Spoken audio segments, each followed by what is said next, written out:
Good morning. I don't know if this is the case for you. It probably is. You just aren't aware of it. As you grow, specifically as you grow in your Christian faith, you start looking at characteristics and personality traits of other people that you want. Is that true for anybody else? Like, you see something in someone else, you say, I want that. One of the truths of the personality traits that I have wanted for a long time, I've recently been reminded of because of a movie that's coming out. I've never told anybody this, or maybe my wife, I don't remember. But I really, really admire Mr. Rogers. Honestly. Because he just has such a joy and a peace and a gentleness that I don't yet possess. He's got some cool shoes too, I guess. But I want that. I want that peace and gentleness in my life. And so I've been praying to God. I want to get that. And is anybody else sort of? Maybe it's not Mr. Rogers, but you see characteristics, you see traits, specific, maybe godly ones, and you say, I want that, and I want to try to attain it. Anybody else there? Okay.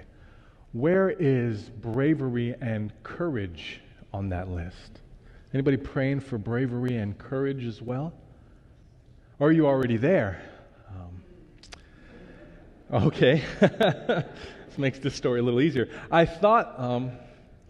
always thought I was a brave person, courageous person. Seen a lot, been through a lot, had to step up a lot of times, and I answered the call most of those times.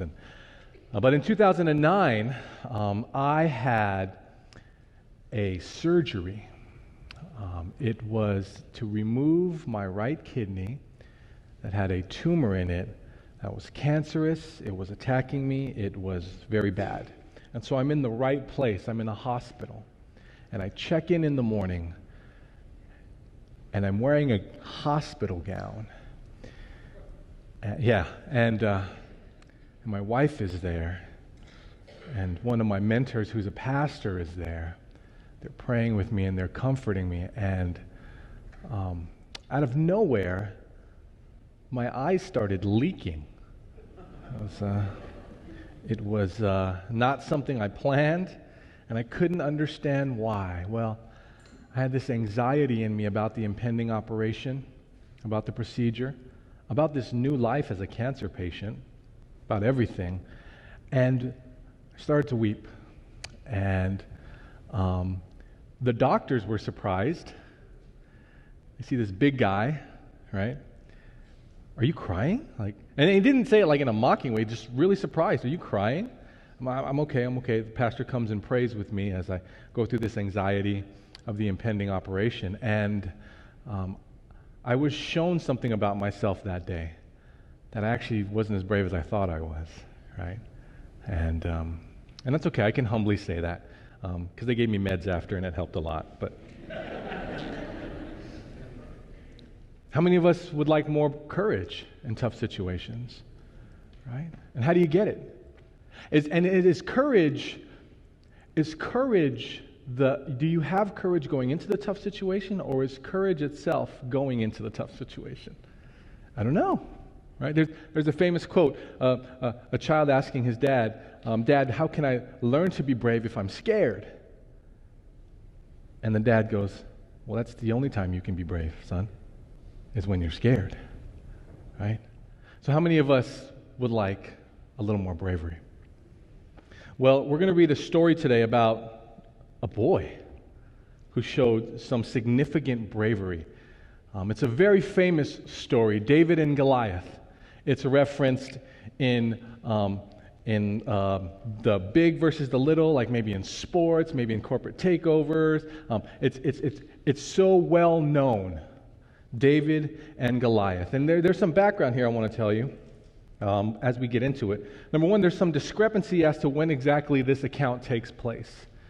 Is it chronological? And you'll see this towards the end. Is it chronological? Is it after chapter 16? Or did it happen sometime in chapter 16 and it's just a flashback? Okay? I tend to believe it's more of a flashback that goes in the middle of 16, because by the end of 16, David is well known to King Saul. And everybody knows David and Goliath, and last week Dr. Chang was here, and he gave us an important point, and I think it's the same point as chapter 17 as well. So chapter 16 and 17's main point is it's not about what you do, it's about who you are. This is a character thing in David, right? Man looks at the outside, God looks at the inner, correct? Or here's another way a professor of mine said it. It's not about the height, it's about the heart. It's a good one, right? Sure, people are like, yeah. So if that's the main point of the scripture, then why even study this? Well, I think there's something important here. Because not only do we study the scriptures to get the main point, we study so that we can learn and grow. And in this instance of this brave warrior, David, maybe we can learn to be brave like he was brave. Are you following me? So then the question is, what was the brave thing that David did? Now, don't answer it out loud, but I want you to think about that as we go through this story. What exactly was the brave thing that David did? So turn with me to 1 Samuel chapter 17 as we look at this famous story again. 1 Samuel chapter 17.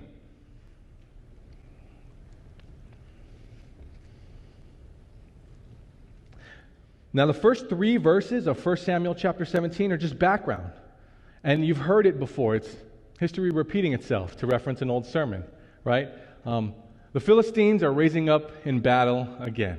This is the time where you took control of land and people by war.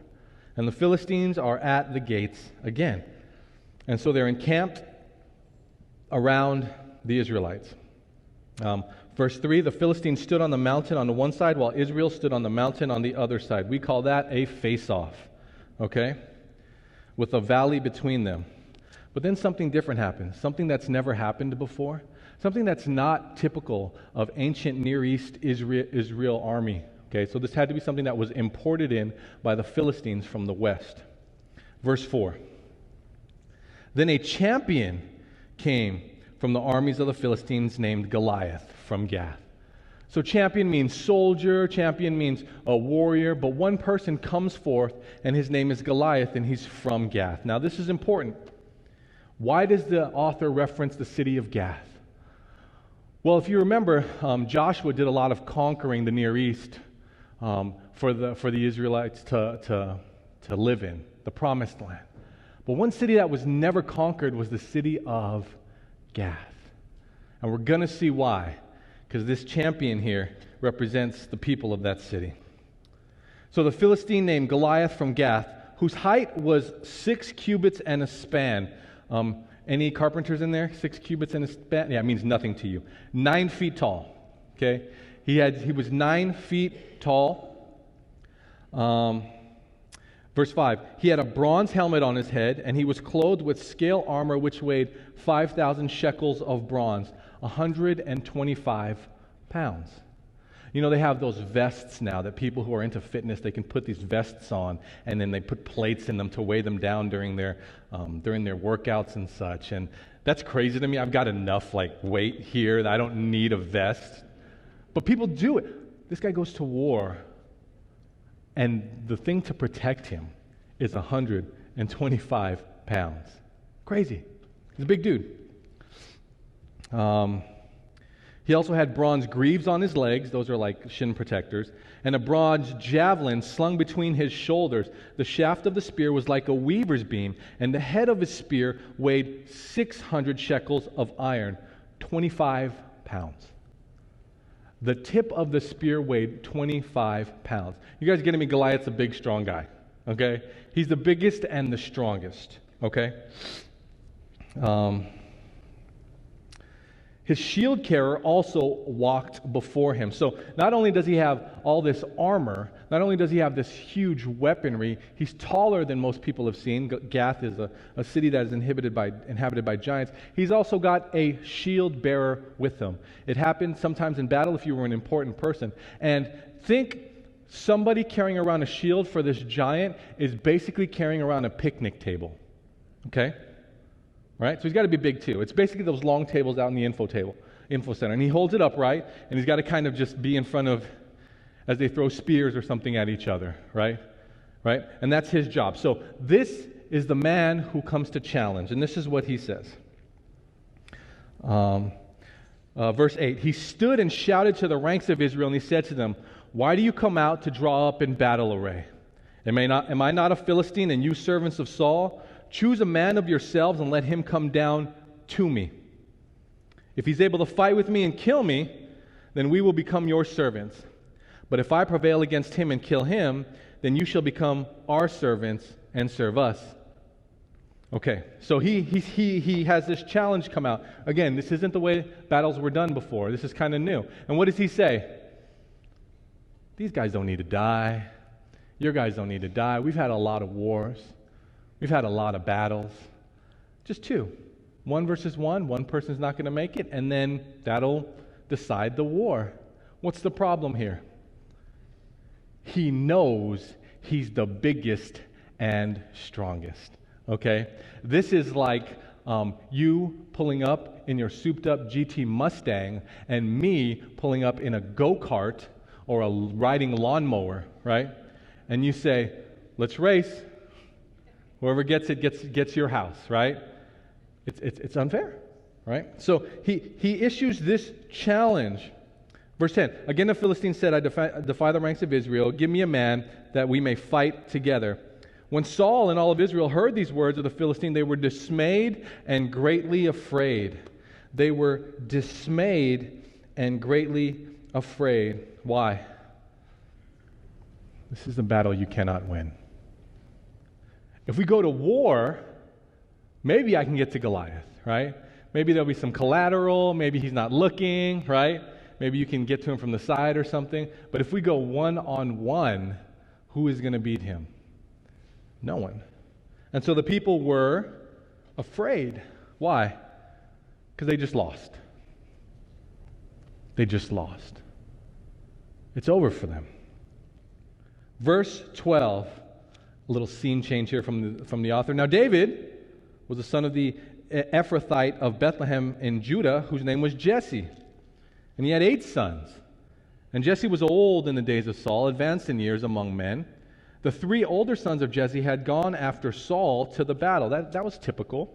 If you were of fighting age, you served with the king in battle. So the 3 older brothers went, and the names of his 3 sons who went to battle were Eliab, the firstborn, and the second to him Abinadab, and the third Shammah. David was the youngest. Now the 3 oldest followed Saul, but David went back and forth from Saul to tend his father's flock at Bethlehem. Why? He's the young one. Anyone here the youngest? You got to do the chores and stuff, right? Right? And it doesn't even end there. He's going to get more chores after that, right?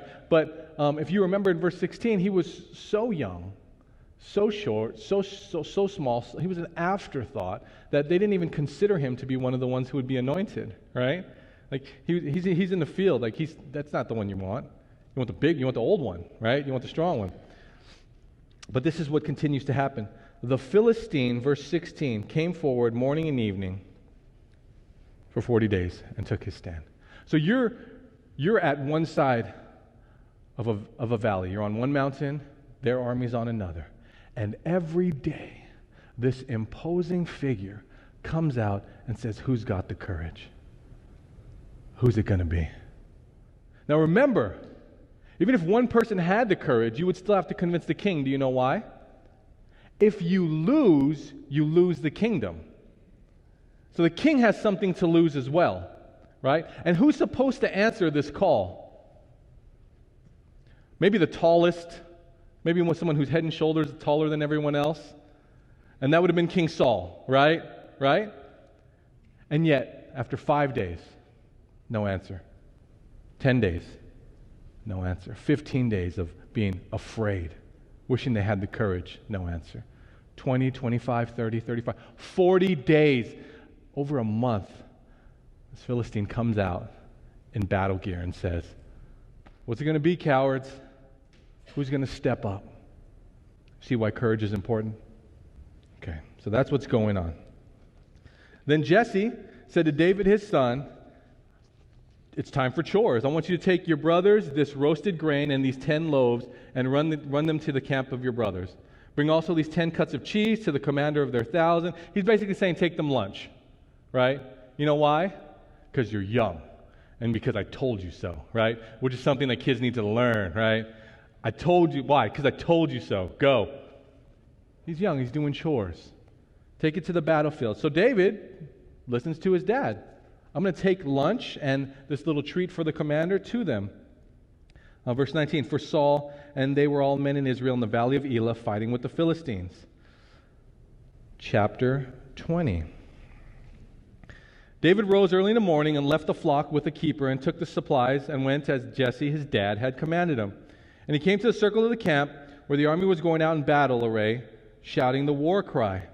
Israel and the Philistines drew up in battle array, so they're continually showing up for battle against the other army. Then David left his baggage in the care of the baggage keeper, ran to the battle line, and entered in order to greet his brothers. As he was talking with them, behold, the champion, the Philistine from Gath named Goliath, was coming up from the army of the Philistines, and he spoke those same words, and this time David heard them. The same words that he had said for 40 days, but this time David hears. And when all the men of Israel saw the man, they fled from him, for they were greatly afraid. The men of Israel said, have you seen this man who's coming up? Surely he's coming up to defy Israel. And it will be that the king will... This is important here. The question is asked, what incentive does someone have to stand up against Goliath? Right? Well, apparently Saul has put a reward on it. Hey, you go up in there, you get 3 cool things. Let's read what they are. This is the end of verse 25. The king the king will enrich the man who kills him with great riches. He will give him his daughter, and he will make his father's house free in Israel, tax-free. So basically, you get to be rich, you get to marry a princess, and you don't have to pay any taxes, right? Like, that's like almost a Disney movie, right? Rich and marry a princess, right? I don't know about taxes, I don't know. But apparently, their entire army, their entire people are saying, no, you know what? I don't need to be rich. I'm content. I'm a minimalist in Israel. I don't need a lot of stuff, right? Marry your daughter. You know what? I respect your daughter, but I'm happy being single, right? And you know what? I enjoy supporting our nation of Israel through taxes. Why didn't anybody respond to the Giants challenge? Because you can't marry if you're dead, right? You can't be tax-free if you're dead. And you can't spend riches if you're dead, right? So nobody, despite those 3 rewards, answers the call. Verse 26, then David spoke to the men who were standing by him, saying, what will be done for the man who kills a Philistine and takes away this reproach, this disrespect from Israel? Verse 27, the people answered him in accord with this word, saying, thus it will be done for the man who kills him. Now Eliab, his older brother, heard when he spoke to the man, and Eliab's anger burned against David, and he said, why are you here? Anyone ever get ostracized by an older sibling? Why? What do you do? This is what he says. Why have you come down? And with whom have you left a few sheep in the wilderness? Like, you left your chores? I know your insolence and your wickedness of heart, for you've come down in order to what? See the bloodbath, right? You left your chores so you can see a war, right? How dare you, David? But David said, verse 29, what have I done? Like, I didn't do anything. I was just asking a question, right? Like, how am I in trouble? I just asked a question. What happens to the person who kills this Philistine? 30. Then he turned away from him to another and asked and said the same thing, and the people answered the same thing as before. These are the 3 things you get. Verse 31. When the words which David spoke he heard, he told them to Saul, and he sent for him. David said to Saul, let no man's heart fail. Your servant will go out and fight with this Philistine. David has volunteered to fight, and no one else will. Verse 33, then Saul said to David, you are not able to go against the Philistine to fight with him, for you are but a youth, while he has been a warrior from his youth. Like, you are young, he's been killing since you were at this age you are at now. You cannot go out there and fight him. But David said to Saul, your servant has been tending his father's sheep. When a lion or a bear came and took a lamb from the flock, I went out after him and attacked him and rescued it from his mouth. And when he rose up against me, I seized him by his beard and struck him and killed him. Your servant has killed both the lion and the bear, and this uncircumcised Philistine will be like one of them, since he has taunted the armies of the living God. And David said, the Lord who delivered me from the paw of the lion and the paw of the bear will deliver me from the hand of this Philistine. Have you ever been convinced that someone wasn't the right person? Maybe you're in a job interview. Maybe, I don't know, you're in a dating relationship and you're like, this is not going to work. And then they just convince you. Like David the job wasn't his, right?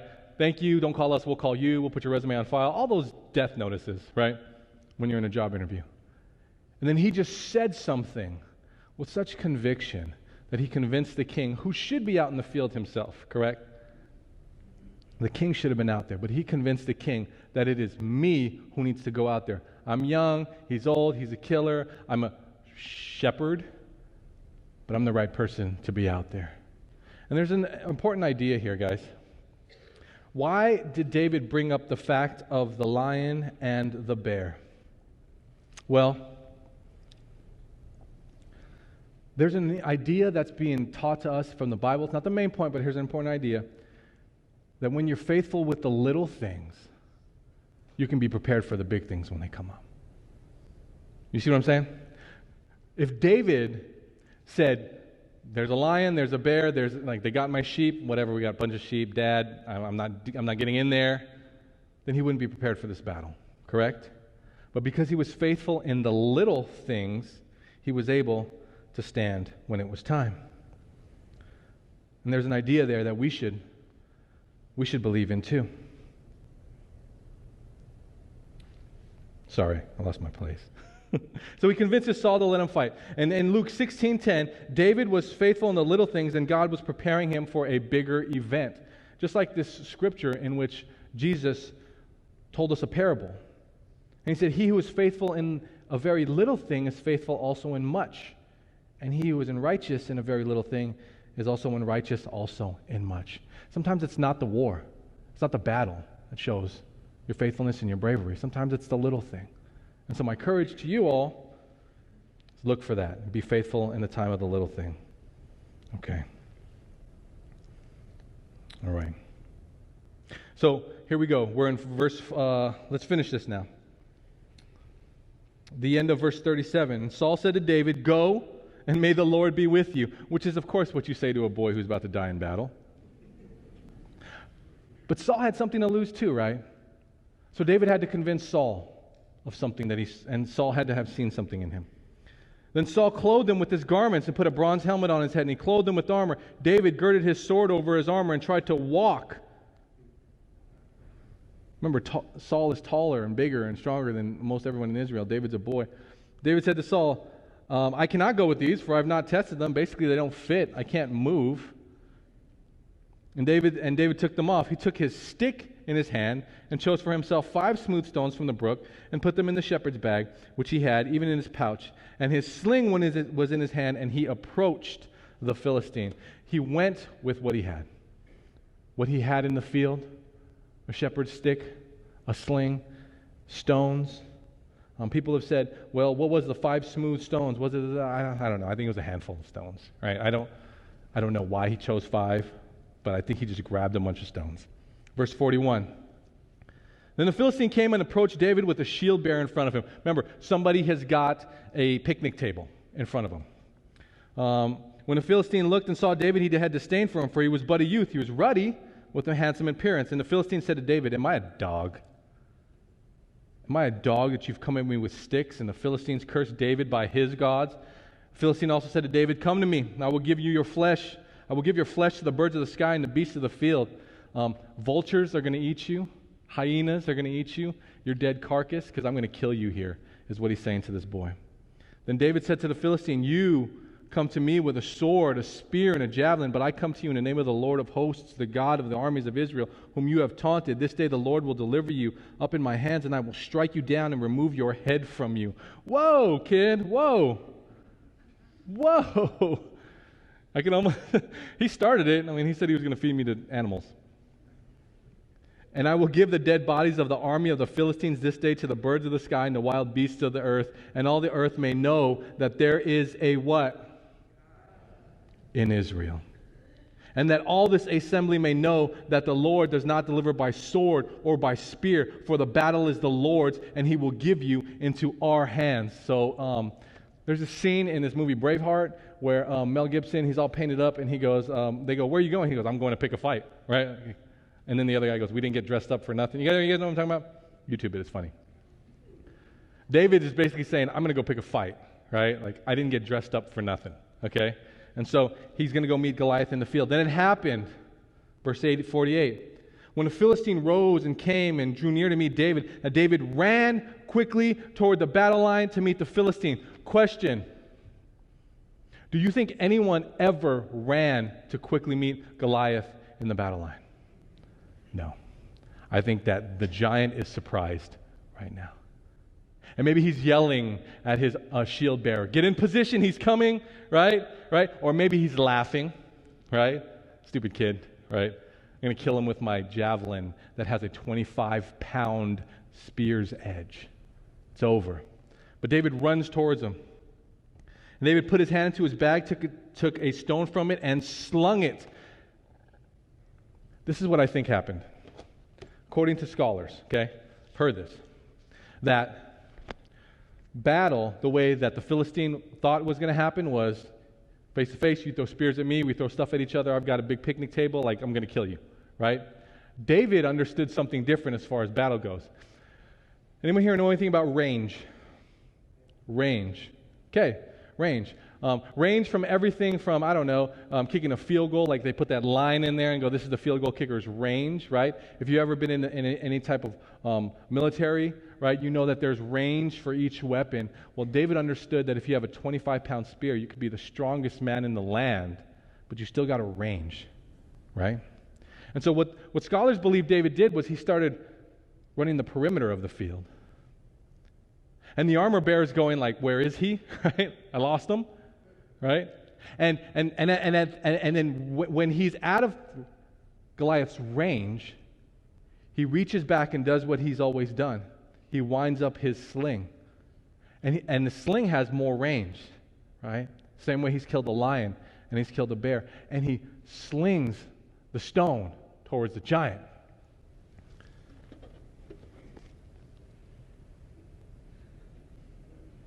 I just want to keep as much tension as I could, okay? And he slung it and struck the Philistine on his forehead, and the stone sank into his forehead so that he fell on his face to the ground.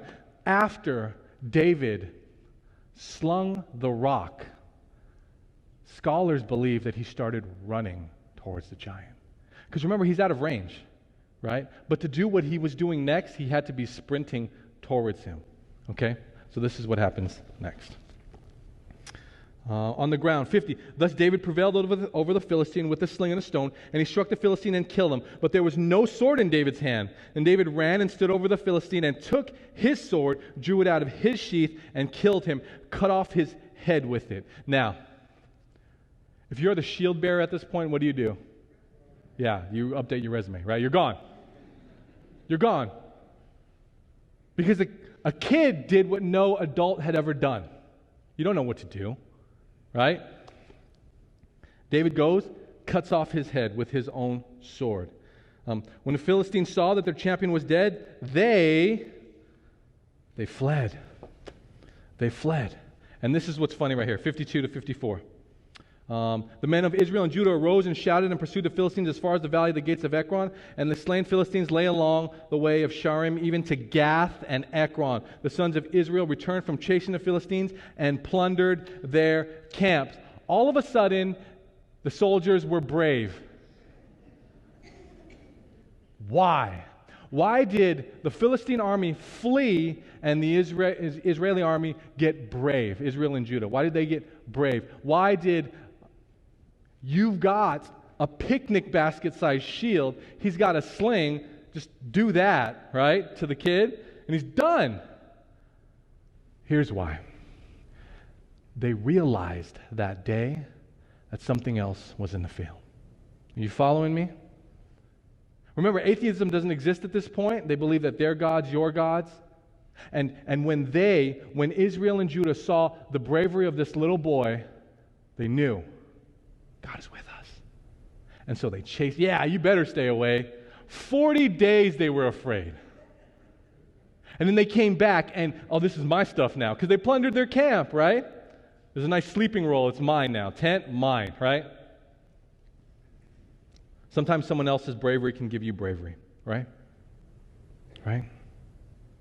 There were hundreds of thousands of God's people on the field that day, but it took a boy to show them faith. Why? Because here's another idea for you. For those soldiers who are on the sideline, they didn't believe like David believed. Because you can be God's people, which is what they were, and still not believe that God's going to show up. You can be in the church and not believe in God, just like there were soldiers on the field who didn't believe like this little boy believed. You can be in the church and only believe in God when it's convenient.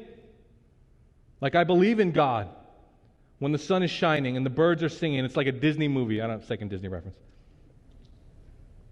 That's how they probably felt. I believe in God, but battle the giants? No. It's not God's plan for my life.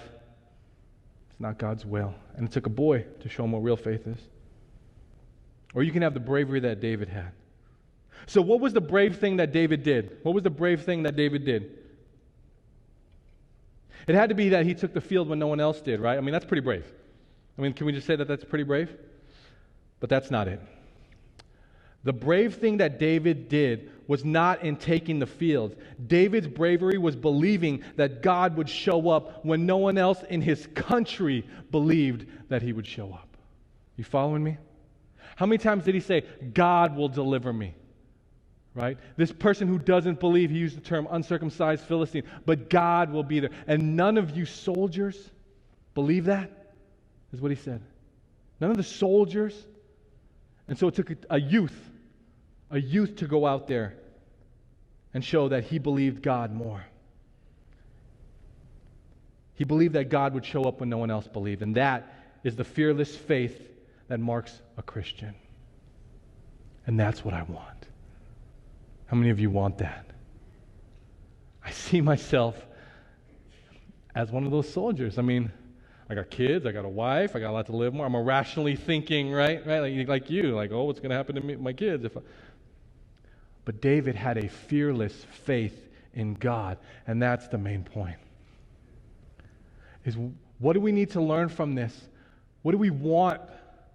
We want a fearless faith in God. And how many of us are rationalizing God out of our lives and not allowing faith to be real? What David did, it's irrational, stupid, right?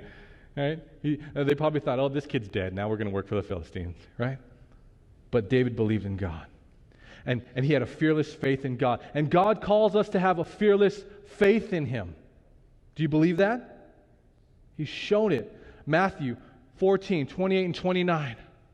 When Jesus comes strolling on the water and his disciple said, tell me to come out to you on the water. And Jesus said, come.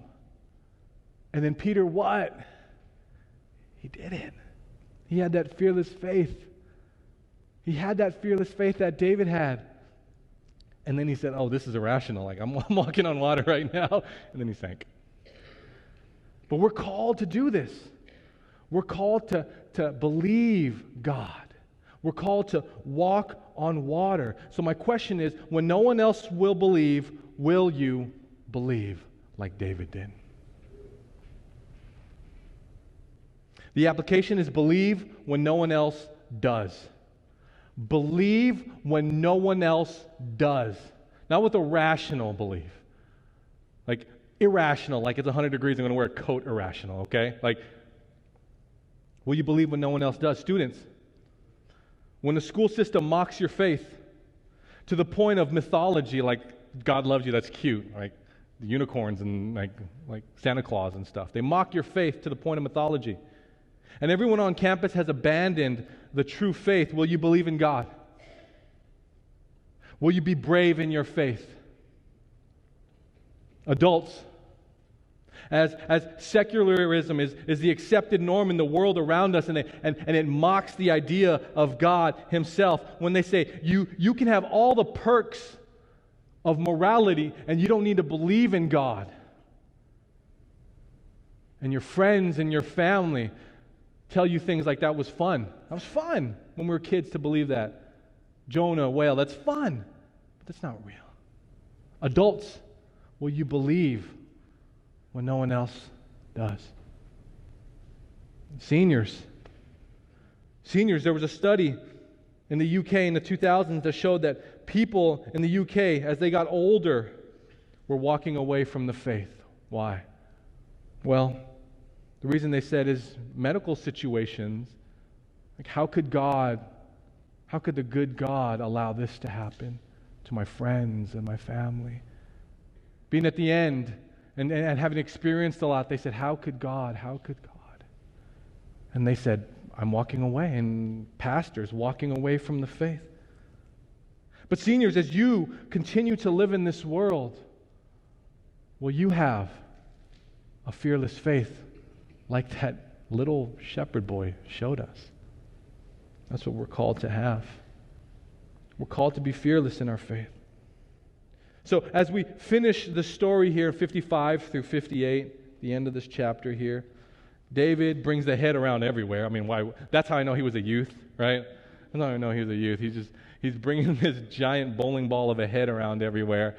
He says, these weapons are mine. I mean, you guys got to keep the other stuff. Weapons are mine, and I'm going to bring this head everywhere I go. Let me go freak out my dad. He's old. And here's where you get to decide, was this a flashback or not? Because Saul says, who was that kid? Whose dad is that? Whose child is that? And so you get to figure that out. So the battle is upon you. It's a spiritual one. And you have a chance. What am I going to do? Am I going to be the person who's rational? It's important to be rational, okay? I'm not going to knock rationality, or will you be the person who has a big faith? Will you do the convenient thing? The soldiers did the convenient thing. Are you like the soldiers now, sitting on the sideline? Or are you like that little shepherd boy who has such an unwavering faith in God and who God says He is, that it'll take you into the battlefield when no one else dares to go? This life will take you to the brink of your faith.